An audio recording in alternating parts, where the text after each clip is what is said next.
Halo, selamat datang kembali di Islah ID Islam Itu Muda bersama gua Tasori dan Ustadz gua Ahmad Zulfikar. Gua biasa manggilnya Fikar. Oke, gitu aja. Ustadz Fikar. Ini nggak ada ustadz-ustadzan, ngobrol aja. Oke. Santai aja. Dan hari ini seperti biasa kita bakal ngebahas satu topik yang relevan lagi di kehidupan kita sehari-hari, yaitu kasus perceraian. Oh, perceraian. Yes. Perceraian itu yang bagi yang berkeluarga aja kan? Iya. Yang belum keluarga masih jomblo ya. Putus nyambung gitu aja. Iya, dan Oke. ya kita lihat sendiri ya, kemarin itu ya belakangan ini ya, itu viral di media sosial. Ria Ricis cerai dengan suaminya, si Rian kalau nggak salah. Ngomong-ngomong itu sudah cerai beneran apa cuma sekadar pansos saja? Sudah. Udah Kalau keluar. nggak salah ya, sudah Oh, saya udah lihat keluar. beritanya. Yes. Dan itu gara-gara Ria Ricisnya itu jarang disentuh. Jarang disentuh. Jarang Emang disentuh. sudah punya anak sih. Punya anak. Katanya setelah punya anak itu, Oh. si Ria Ricis nggak disentuh lagi. Katanya. Kenapa itu kira-kira? I don't know. Gua nggak tahu. Kalau alasannya seremeh itu bukan sesuatu hal yang sifatnya mendasar bagi sebuah perceraian. Gitu. Jadi I see. ada alasan yang paling fundamental ketika suatu perceraian itu muncul. Jadi nggak bisa langsung kemudian muncul karena jarang disentuh, itu kemudian timbul perceraian. Nah, barangkali ada beberapa hal yang perlu ditegaskan. Memang perceraian itu adalah jalan terakhir, meskipun itu tidak disukai.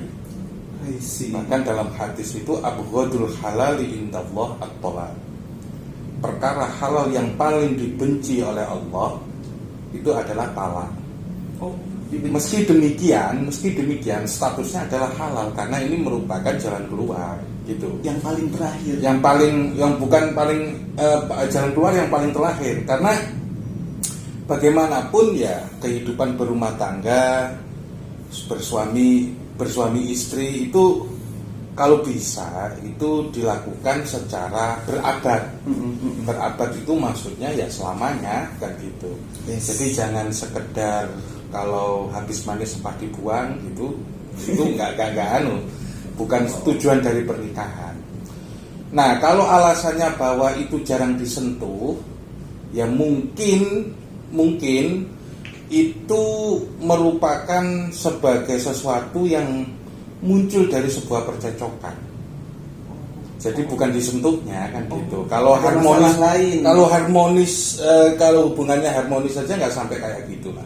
I see. Kalau hanya sekedar alasan yang remeh karena kesibukan, kalau sama-sama menyadari ya bisa jadi sama-sama menyadari, maka pengertian itu akan timbul. Apalagi anak masih kecil ya, itu tidak sampai harus kemudian karena hubungan ya mungkin karena kesibukan atau apa Pak, mesti mereka itu bisa meluangkan waktu, entah itu di hari libur atau di hari-hari yang lain, apalagi kondisi rumah yang luas atau gimana kan gitu kan, bisa main di mana saja kan gitu. Tapi alasan seperti itu saya kira nggak masuk akal sih, nggak masuk akal bagi orang yang sudah berkeluarga. Gitu. Berarti gue pengen bilang bahwa terkait alasan Ria Ricis mengapa dia cerai dengan alasan jarang disentuh atau mungkin nggak disentuh. Jadi buat teman-teman jangan sampai mengamini itu secara saja langsung ketipu, jangan. Jadi kita juga harus melihat jangan-jangan ada yang lain. Ada alasan-alasan yang lain. Ya kita tuh nggak tahu. Ya nggak tahu, itu mah urusan pribadi. Kita nggak bisa intervensi. Tapi umumnya orang bercerai kan gitu ya. Umumnya bercerai biasanya ya karena sudah tidak bisa lagi melakukan hidup rumah tangga, atau salah satu pasangan melakukan perbuatan zina, dan itu kemudian menjadi persyaratan perceraian yang ada di dalam undang-undang. Kalau sampai zina? Ya kalau sampai ketemu. Oke. Berarti selingkuh misalnya, itu bisa saja dilakukan perceraian. Kalau cuma sekedar pacaran tapi nggak zina itu? Kalau sekedar yang chattingan atau apa kan itu kadang bisa sih Bisa. Itu Tapi bisa merusak hubungan. wajibnya itu ketika sudah zina ya. Bukan masalah zina, tapi itu bergantung kepada kehendak masing-masing pasangan. Oh, I see. Artinya seseorang itu meskipun diselingkuhi, Iya. ya kan, dia bisa saja itu kemudian mempertahankan keluarganya dan tetap bersuami istri meskipun Oke. diselingkuhi. Itu Dulu itu ada sahabat yang memang lapor kepada Nabi bahwa istrinya itu selingkuh. Artinya suka diajak main lah sama orang lain kan gitu. Dan dia memang menyukai itu kan gitu. Lapor. Ya Rasulullah, istriku itu nggak pernah menolak ya, nggak menolak tangan yang menyentuh, maksudnya itu kinayah dari zina ya kan gitu. Tapi kemudian ya cerain aja kan gitu. Kata Rasul. Iya, tapi kemudian saya masih suka ya, nikmatin aja kan gitu. Nah itu Jadi yang dibalikan ada, ke orangnya dibalikan ya? ke orangnya kan gitu. Jadi jangan sampai kemudian kita ini menjadi orang yang pelin-pelan terhadap sesuatu. Kalau ingin mempertahankan keluarga, ya pertahankan, tapi Resiko yang bukan resikonya, hal-hal yang menghalangi keharmonisan rumah tangga ya kita selesaikan sedikit demi sedikit gitu. Meskipun kita sudah tahu, karena seseorang itu bisa saja berbuat salah, seseorang itu bisa saja berbuat keliru di dalam memilih jalan gitu. Iya. Gitu. Jadi akhirnya tuh ya balikan lagi kepada masing-masing Masing-masing mereka, ya. orang aja. Ketika dia bisa menerima, is oke, sana Oh kamu ya, perbaiki. nggak masalah kan gitu. Kalau dia bisa menerima ya silakan. Kalau tidak ya sudah. Gitu. Mau nggak mau lah, disitulah daripada hatimu hancur berkeping-keping dihianati ya mendingan bisa. Tapi kalau kamu tahan dengan cobaan itu, perbaiki karena kamu masih mencintainya misalnya kan gitu ya. Ya sadarkan kalau bisa sadar. dengan sabar gitu. Sabar kan gitu. Nah itu yang kadang kemudian ada di dalam sebuah rumah tangga. Memang rumah tangga itu sesuatu yang sulit lah kan gitu. Oke. Pertanyaan selanjutnya gini, gue tuh sering banget menemukan bahkan mereka tuh nanya sama gue langsung. Jadi si suaminya itu KDRT, biasanya di situ ya, suaminya yang KDRT. Jadi suaminya KDRT dan akhirnya si istri itu minta cerai. Dan tetapi di satu sisi banyak juga perempuan yang mereka itu tidak memilih cerai karena yaitu ujian rumah tangga. Mereka percaya balasannya itu adalah surga. Tapi ada beberapa juga yang beralasan bahwa daripada dirinya itu selalu disakiti, bahkan Allah itu menginginkan hambanya untuk bahagia. Nah, ketika si perempuan itu memilih untuk menyakiti dan tidak bahagia, artinya dia tidak mentaati perintah Allah untuk bahagia itu. Jadi gini, ada beberapa hal Islam itu memberikan jalan keluar. Jalan keluar itu antara lain adalah treatment terhadap suatu kasus yang disebut dengan nusus. Nusus itu istri nggak mau taat. Jadi konsepnya begini, ketika istri nggak mau taat, dalam arti dia tidak mau digauli ya, diajak hubungan seksual kan gitu. Itu standar fikih yang kemudian menjadi sebuah hal yang paling konkret di dalam ketaatan suami istri, ketaatan istri terhadap suami. Jadi perlu ditegaskan dulu yang pertama tadi, bahwa kewajiban suami itu adalah bayar nafkah, menafkahi. Nah, kewajiban istri terhadap suami adalah menyediakan dirinya untuk digauli suami. Nah, itu yang disebut dengan tamkin. Nah, dalam istilah fikih itu ya adalah tamkin. Ketika nafkah sudah diberikan, maka istri wajib tamkin kepada suaminya, yaitu merelakan dirinya untuk digauli, merelakan dirinya untuk digauli oleh suami. Ya istilahnya mau dijimak lah bahasanya kan itu. Nah, apa yang kemudian timbul dari kewajiban nafkah itu? Jika istri tidak mau, maka dia dianggap nusus. Nusus itu ngelunjak artinya nentang sama suami. Ya. Maka hukumnya adalah nafkah itu diberhentikan. Itu kaitannya dengan masalah apa? Masalah nusus. Nah, bagaimana cara memperlakukan nusus ini yang kedua, yaitu ada yang pertama itu adalah dinasehati. Kalau dinasehati mau balik ya sudah, jangan kemudian nafkah itu jalan lagi, mau taat lagi ya jalan lagi nafkah itu, gitu. Yang kedua, kalau memang tidak bisa dinasehati, wahjuhun nafil madoji, itu bisa ranjang. Suami tidur di Bisa ranjang. Tidak sampai bercerai ya? Tidak sampai bercerai. Suami tidur di sofa, misalnya suami di kamar, istri di kamar, atau sebaliknya, atau tiap malam suami pergi ngopi kan gitu. Bisa gitu kemudian ya? iya harus kayak gitu treatmentnya dulu. Lah kemudian kalau sudah nggak bisa dirukunkan lagi, sudah bisa ranjang, apa yang harus dilakukan? Wadribuhun, yaitu memukul. Nah, konsep memukul ini yang ada di dalam Islam itu dibatasi dengan berbagai hal yang sangat ketat. Yang pertama, konsep memukul itu hanya untuk mendidik. Yang kedua, batasan lainnya yang paling penting adalah tidak meninggalkan trauma dan tidak meninggalkan bekas, tidak meninggalkan rasa sakit. Oh, berarti memukulnya itu Gitu. Nah, oke. maksudnya sambil pakai lidi atau pakai Ya, apa kan gitu. Ya. Pakai siwak. Kalau dulu Ibnu Abbas itu gitu ya kan gitu. Nah, itu. Nah, maka kalau memang terjadi KDRT yang kemudian sampai menimbulkan apa?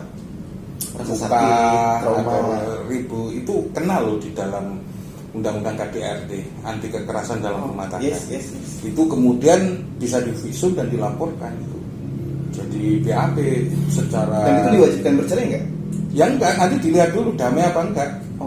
Kalau damai mau damai lagi ya silakan, itu yang terjadi dalam kaitan hukum gitu loh. Dalam Islam? Dalam Islam ya kayak seperti itu. Kalau sampai menimbulkan luka maka harus dikisas.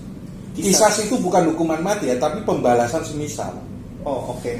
Jadi kalau misalnya kamu dipukul bilur gitu ya, maka dipukul bilur sampai biru gitu ya, sampai biru gitu. Yes. Gitu. Nah, kalau sudah nggak bisa dirukunkan lagi dengan berbagai cara itu, maka ada perlu yang disebut dengan mediasi. Kalau dalam Al-Quran, faba'atsu hakaman min ahlihi wa hakaman min ahliha. Jadi masing-masing itu mengutus mediator yang berunding ini mau terus sama cerai gitu. Oke. Nah, itu yang kaitannya dengan masalah apa tadi, KDRT. Nah, kalau memang sudah nggak bisa dilakukan, kemudian KDRT itu mengakibatkan perceraian dan suami biasanya ya suami itu yang melakukan KDRT. Oke. Gitu. Jadi itu caranya untuk menyelesaikan perceraian dengan asas KDRT. Ada beberapa hal yang memang harus dilalui ya untuk melakukan pisah karena KDRT gitu. Jadi dalam Islam sendiri ada tahap-tahap treatmentnya, karena bagaimanapun hidup bersama itu agak susah. Iya kan, artinya mempersatukan dua budaya yang berbeda antara suami dan istri itu hal yang butuh waktu chemistry yang lama kan gitu ya. Minimal berapa tahun itu, Pak? Ya kalau mungkin ya, kalau misalnya 25 tahun itu 5 tahun itu masih 5 tahun itu untuk pembiasaan gitu ya. Pembiasaan itu masih sering tengkar. Oke. Apalagi kalau kemudian masing-masing suami istri itu sibuk kan gitu. Bahkan butuh waktu berpuluh-puluh tahun. Sampai 10 tahun kan gitu. Kadang yang punya anak 1 aja atau punya anak 2 itu kemudian masih bisa bertengkar. Tapi ya bergantung mau memaafkan apa tidak gitu saja. Intinya itu ya mau maafin apa tidak gitu aja. Oke, Pak. Pertanyaan selanjutnya. Jadi gue juga sering lihat ya, ada beberapa pasangan suami istri yang istrinya itu ternyata mandul ya. Istrinya mandul, nggak bisa melahirkan, dan akhirnya jalan keluarnya adalah menikah lagi. Yes. Kadang-kadang kalau mau diceraikan kan ya kita nggak tega, akhirnya menikah lagi gitu. Nah, apakah itu salah satu jalan keluar? Ya kalau menikah lagi, kalau dalam hukum Indonesia itu harus persetujuan dari Istrinya. istri gitu. Jadi nanti kalau tidak dapat persetujuan itu bisa menjadi Pidana. delik pidana gitu. Jadi beberapa hal yang perlu ditegaskan dalam hal masalah poligami ini kan gitu. Kalau memang itu ingin mendapatkan keturunan, izin dulu kepada istri yang lama kan gitu, istri pertama. Baru kemudian nanti keduanya itu dipanggil kan gitu, mampu berbuat adil apa enggak atau apa, nanti ada izin poligami yang dikeluarkan oleh pengadilan gitu. Nah terus gimana coba? Gini, kalau menurut Kalau itu kemudian menjadi sebuah hal yang misalnya mendapatkan maslahat ya, izin dari istri yang pertama, so kenapa tidak? Itu jalan keluar menurut saya. Tapi menurut gua tuh gini Pak, ketika misalkan pasangan suami istri, terus ternyata mereka itu belum dikasih momongan, ya artinya Tuhan itu belum memberikan kepercayaan kepada mereka untuk diberikan tanggung jawab seorang anak.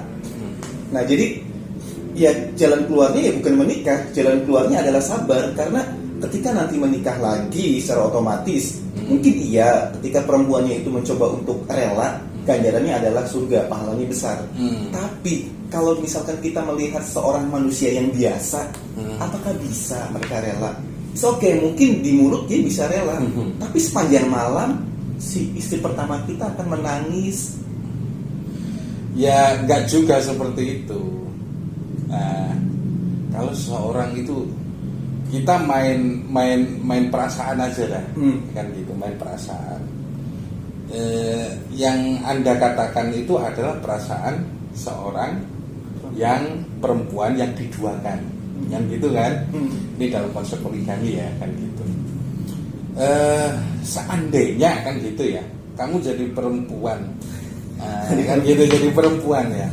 Sementara kamu mandul kan gitu kan, kamu melihat sepupumu punya atau saudaramu kan gitu kan, atau teman karibmu semasa di SMA kan gitu ya, itu kasihan kamu Menderita gitu ya.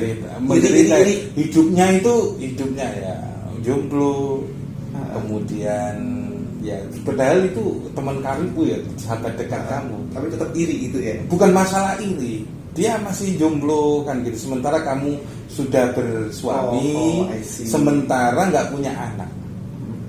Nah, kamu mau nggak kira-kira berbagi dengan temanmu itu? Enggak. Nah itu egois namanya. Ya seperasaan ya enggak. Nah ya perasaan kan enggak kan. Tapi ada nggak bahwa kecintaan itu karena kamu nggak bisa mengasih keturunan, terus Iya. kamu berbagi dengan sahabat setiamu itu? Gua nggak bisa jawab.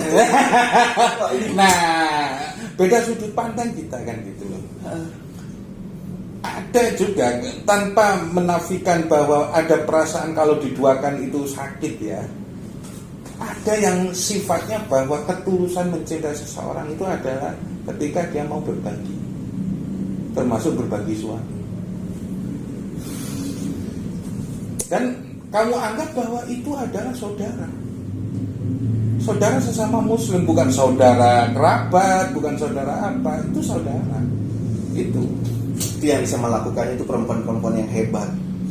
ya nggak tahu, entah hebat entah apa Entah kan terpaksa gitu ya. Ya karena sudut pandang orang, gue nggak bakalan kan gitu ngasih izin suamiku untuk nikah lagi kan gitu. Dan memang secara akademis berbagai tinjauan teks dan kemudian penelitian di lapangan, wanita itu setuju poligami tapi nggak mau melakukannya. Aneh kan gitu. Ya, memang setuju poligami tapi tidak mau melakukannya. Itu mungkin karena biar istri orang aja yang didoain, gue enggak kan gitu. ya karena kita juga nggak bisa ya, kita punya perasaan, punya sesuatu yang melekat bahwa itu tuh milik gua. Lah milik gue satu-satunya ngapain gue bagi? Enggak, maksudnya orang itu bisa berbagi. Orang itu bisa berbagi. Kamu punya barang, kamu kasihkan ke adikmu, biasa saja itu kamu bagi. Soal perasaan itu bisa ditepiskan, hal-hal yang semacam itu. Sulit. Memang terasa sulit, tapi ketika seseorang dibenturkan dengan berbagai kehidupan, nanti dia akan menuju kearifan. Yes. Iya, kearifan. Arif itu Biasa. bukan kemudian ingin menang sendiri dan ego, termasuk berbagi perasaan. Gitu. Nah, dalam konsep yang seperti itu, kalau itu disudut dengan pandang bahwa madu gue adalah saingan, ya nggak akan selesai. Ya suaminya kamu tetap mandul, nggak punya anak, nggak punya keturunan, ya kan? Itu saja. Sementara kalau madu gue adalah saudara gue, sudut pandang itu berbeda nanti. Oke. Barangkali ini yang kemudian bisa berbakti kepada ibu tirinya. Menurut Ustadz Fikar sendiri, setuju nggak? Kalau gue kan tadi nggak setuju.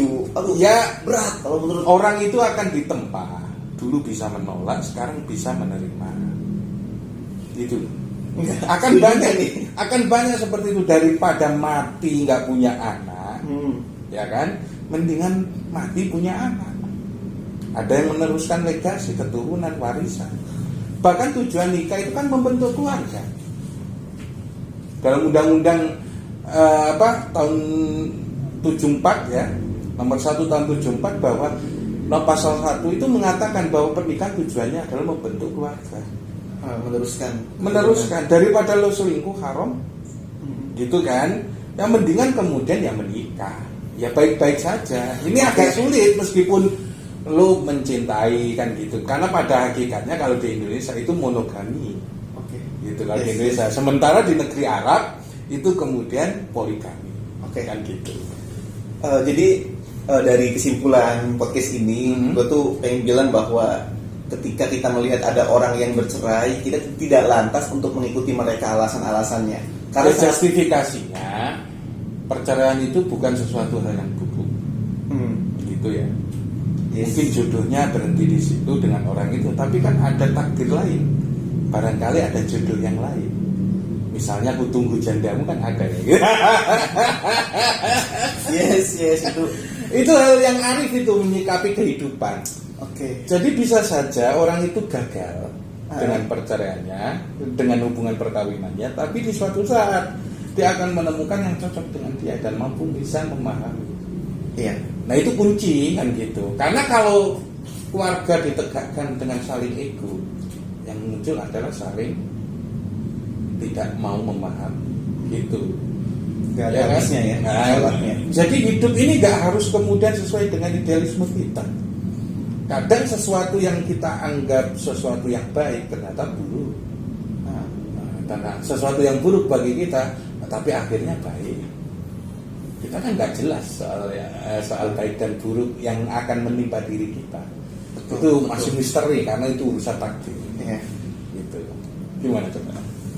Ya dari situ gue setuju banget. Cuman kalau misalnya kita harus berbagi. Itu kan posisi kamu sebagai perempuan. Gue sebagai laki-laki, tapi ketika gue memikirkan ke situ, sebagai laki-laki saja gue nggak tega gitu. Nggak tega.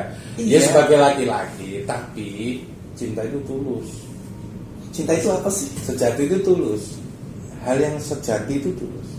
Buah dari tulus kepedulian. Ya kepedulian, berbagi kan. Peduli terhadap suami biar mendapatkan keturunan. Berbagi kan. Yes. Ya memang kan, sih. Kalau itu sudut pandangnya saudara, selesai. Tapi kalau sudut pandangnya itu adalah musuh atau saingan, ya kan tiap hari akan kemudian cemburu apa kan. Akhirnya ketika misalkan kita poligami nih, suami kita misalkan, nah terus ternyata di awal kita ikhlas, tapi ternyata belakangannya itu nggak ikhlas. Ya, ikhlas itu berjalan itu nggak ikhlas itu gimana? Saya udah sering ngomong, ikhlas itu prosentase spektrum ya. Yes, spektrum ya. Bukan naik turun, persentase. Jadi setiap amalan itu ada sisi ikhlasnya, ada sisi riaknya, ada sisi I see. gerutunya. Yes, Gerutunya. Ah, Jadi orang itu mau melakukan tapi sambil gerutu karena nggak ikhlas itu kompleks. kompleks ya kan. Jadi ada di situ kemudian beberapa persen yang ada nilai ikhlasnya. Oh, yes. Dia Misalnya bisa gini. bertahan, pasti ada nilai ikhlas di situ. Ada ikhlas di situ, misalnya 10%, tapi tiap hari gerutu aja suami itu kembali ke istri muda, enak kan gitu. Boleh. Atau kemudian yang di sana juga gitu, apa ya? Kemudian merasa enak kalau berbagi dengan istri itu, Pak. Ya kan harus dipikirkan, itu kompleks kan gitu. Bukan saya kemudian mendukung poligami atau tidak, tapi dalam konsep bahwa itu sebagai jalan keluar bagi yang tidak punya anak kan gitu ya. Mau nggak mau ya, kalau ingin punya anak kemudian mandul atau apa kan gitu, ya silahkan kan gitu. Ya asal kemudian beberapa hal ya, kalau intinya begini, kalau orang bermain api itu ya ya pasti kena panasnya. Yes. Orang bermain air kena basahnya. Dinginnya. Iya, jadi resiko ya ditanggung sendiri kan gitu. Betul. Tapi kalau tujuannya baik kan gitu, dilakukan dengan apa?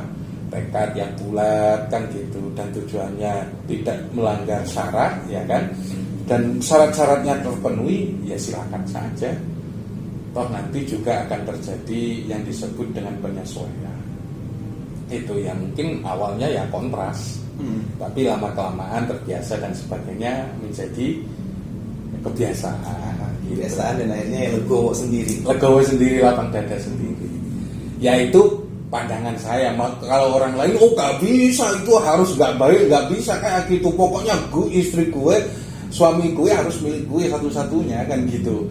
Dan biarin aja mandul, gue gak mau. Oke. Ya bisa saja keras kepala seperti itu, gitu. Ya kemudian kalau misalnya nanti ada sesuatu ya Anda juga akan menanggung akibatnya. Nah, istri yang kayak gitu itu juga akan menanggung akibatnya. Itu saja ya, kita fair aja lah kan gitu. Ya.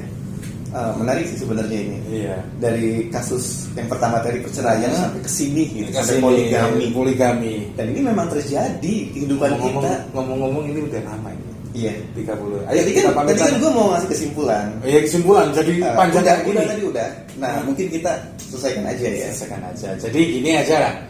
Sesuatu itu jangan dipandang hitam putih lah. Jangan biner ya. Jangan kemudian Jangan sakot A dan B hitam putih gitu, enggak. Ada area abu-abu yang kadang kita bisa masuk di situ kan gitu. Sebagai jalan keluar kalau kita tidak arif untuk menyikapinya ya nanti kita nggak mendapatkan manfaatnya kan gitu. Intinya talak itu sebagai jalan terakhir.